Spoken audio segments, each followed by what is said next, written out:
Chapter number 2 inverse trigonometric function.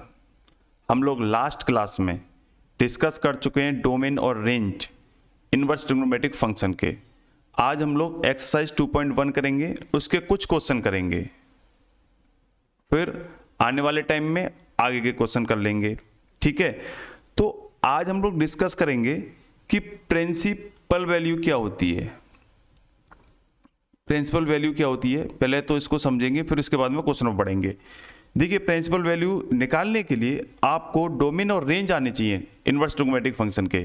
ठीक है, domain नहीं भी आएगा तो भी चलेगा, लेकिन आपको रेंज तो आना चाहिए। देखो, लास्ट क्लास में मैं आपको ये चीज बताया था कि साइन इनवर्स एक्स और cosec inverse x, tan inverse x, ये जो तीन दे रखे हैं, इन तीनों को एक फैमिली मान लीजिए।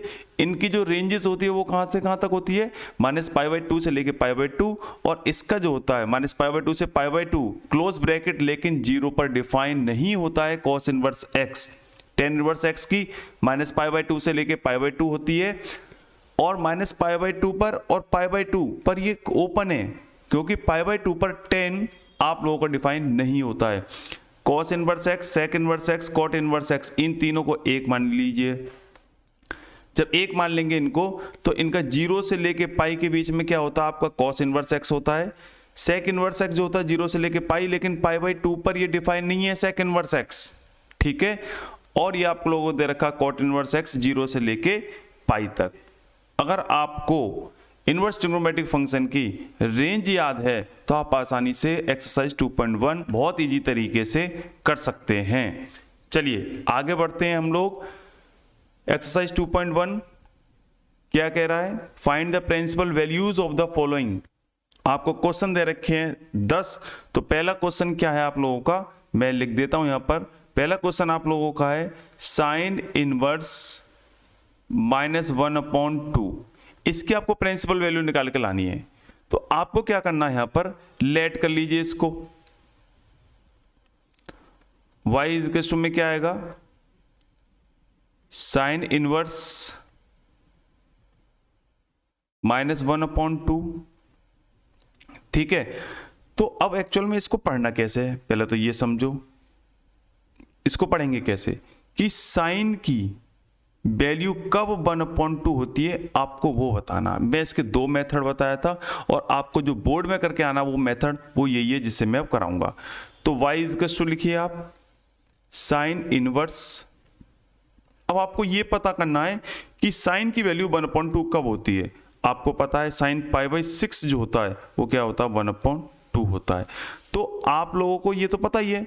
ठीक है, आप लोगों को एक चीज और पता होगी क्या, कि साइन इनवर्स जो मैं लास्ट क्लास में एंड पार्ट में कराया था, माइनस का एक्स दे रखा होगा तो माइनस का साइन इनवर्स एक्स आ जाएगा। ये भी आप लोगों को पता होगा। ठीक है, तो अगर यहां पर माइनस दे रखा, देखिए वाला माइनस दे रखा ना, तो इसको ले आएंगे बाहर, तो ये आ जाएगा यहां पर। तो यहां पर क्या बचेगा, 1/2 बचेगा। तो देखिए माइनस, और यहां पर क्या आएगा, साइन इनवर्स। साइन की वैल्यू 1/2 कब होती है, तो आप बताएंगे साइन π/6 पर होती है।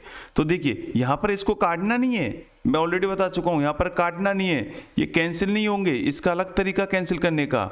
ठीक है, आप इसको बिना काटे डायरेक्ट लिख सकते हैं कि माइनस के π/6, और यहां पर क्या आएगा, बाई क्या था, साइन इनवर्स -1/2 वैल्यू कब होगी, माइनस के π/6 होगा।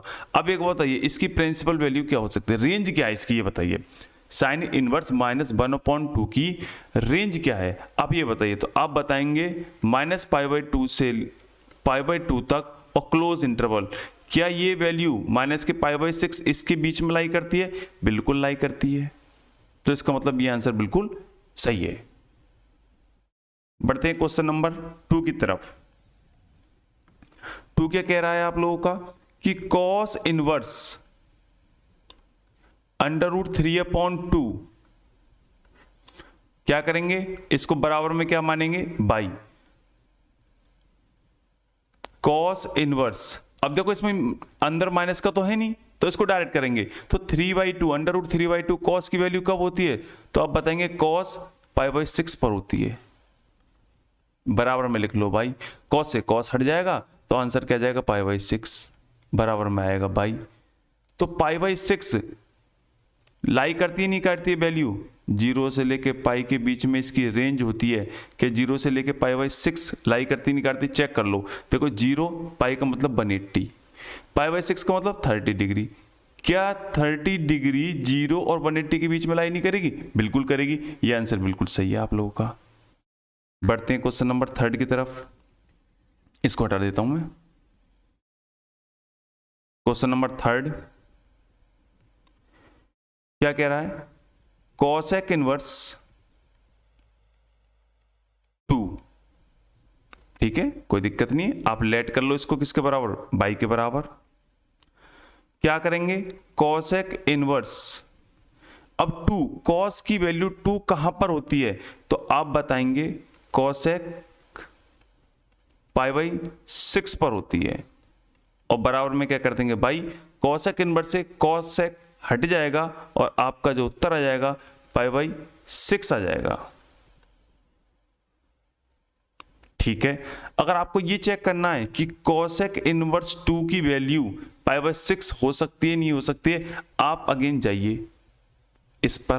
देखो कॉसेक की वैल्यू -पाई/2 से लेके पाई/2 तक होती है, और ये कहां तक दे रखा? पाई/6। -पाई/2 से लेके पाई/2 तक का मतलब क्या है?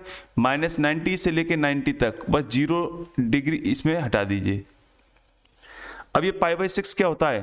30 डिग्री होता है। तो बताइए -पाई/2 से लेके पाई/2 तक लाई कर रही है नहीं कर रही है? बिल्कुल लाई कर रही है आप लोगों की।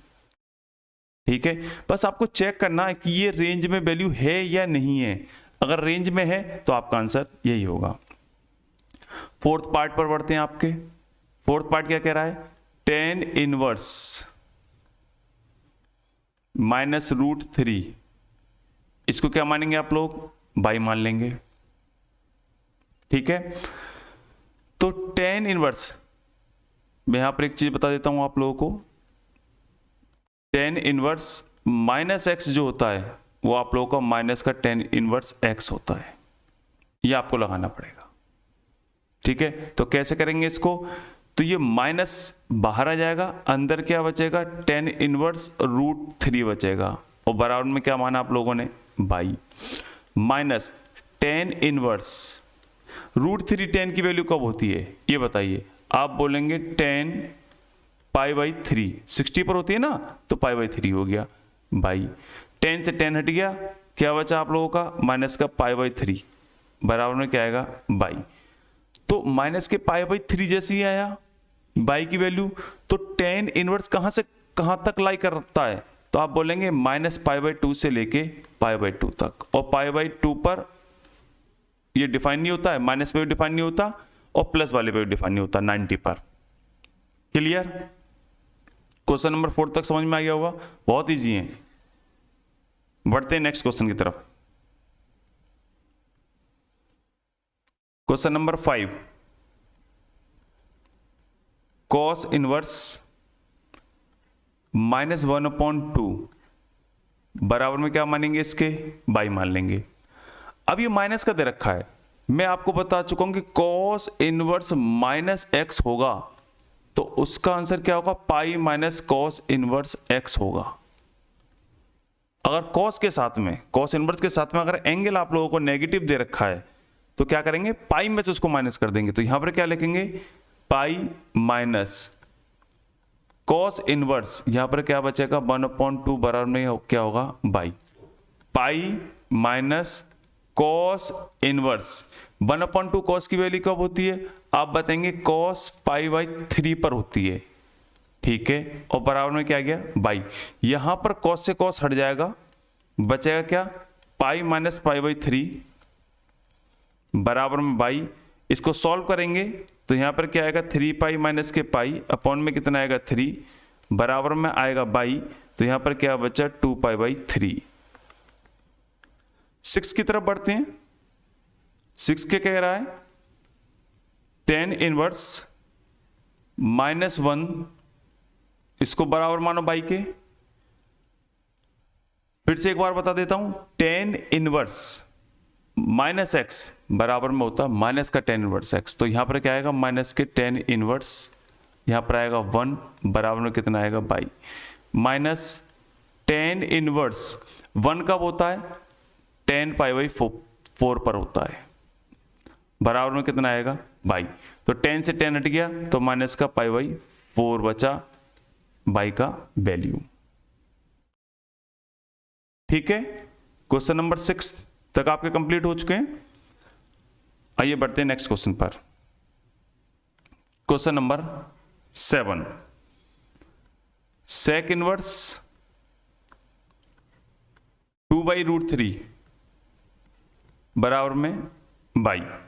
अब इस केस में माइनस तो आपको दे नहीं रखा है, तो आप इसको डायरेक्ट करेंगे, क्या लिखेंगे, सेक इनवर्स 2/√3 कब होता है सेक का वैल्यू, आप बताएंगे सेक पाई बाई 6 पर होता है, बराबर में बाई, सेक से सेक हट गया, कितना आएगा पाई बाई 6, ये आ गई बाई की वैल्यू। क्वेश्चन नंबर 8 की तरफ बढ़ते हैं, सब इजी हैं। कॉट इनवर्स √3 इसको बाई मान लीजिए। अब इसमें एंगल जो दे रखा है इसका माइनस का तो दे नहीं रखा, तो डायरेक्ट करेंगे इसको, क्या लिखेंगे, कॉट इनवर्स √3 कब होती है वैल्यू, आप बताएंगे कॉट पाई बाई 6 पर होती है, बराबर में आएगा बाई, कॉट से कॉट हट गया, आंसर कितना आएगा पाई बाई 6।